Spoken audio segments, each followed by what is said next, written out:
আরোহী, আজকে আমার তাড়াতাড়ি ভাত রান্না হয়ে গেছে।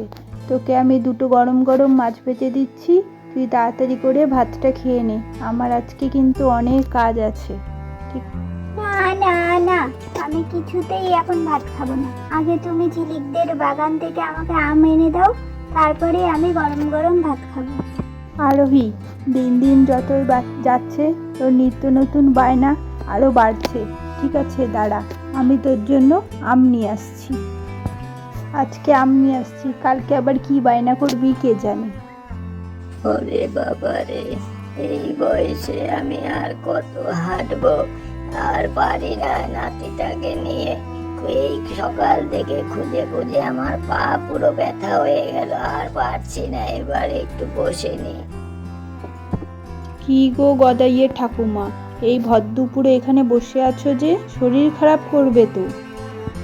আর বলিস না অমিতা, সেই সকালটা বেলা গদাই বেরিয়েছি খেলতে, এখনো ওর পাত্তা নেই। সেই ভর দুপুর হতে আমি ওকে খুঁজে খুঁজে পাগল হয়ে যাচ্ছি। আর এই বয়সে কত দৌড়াবো বল মিতা? এ না পেরে এই গাছতলায় একটু বসলাম রে মিতা। সে কি ঠাকুমা, তাহলে তুমি সেই সকাল থেকে ঘুরে বেড়াচ্ছ? তাহলে তো তুমি আজকে রান্নাও করোনি। তাহলে তুমি একটা কাজ করো, আজকে দুপুরবেলা আমাদের বাড়িতেই তুমি খেয়ে নাও। ঠিক আছে ঠাকুমা? ফটিকটাকে ছেড়ে আমি কি করে খাই বলো তো মা?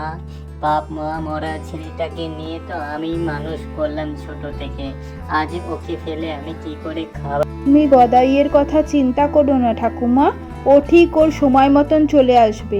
তুমি এখন আমার বাড়ি চলো তো, গরম গরম কটা মাছ ভাজা দিয়ে ভাত খাবে। চলো আমার বাড়ি। আহারে, কতদিন পরে এই গরম ভাত, আলু সিদ্ধ আর মাছ ভাজা দেখতে পাচ্ছি। তো জানিস মা, আমার সংসারটা কিভাবে চলে?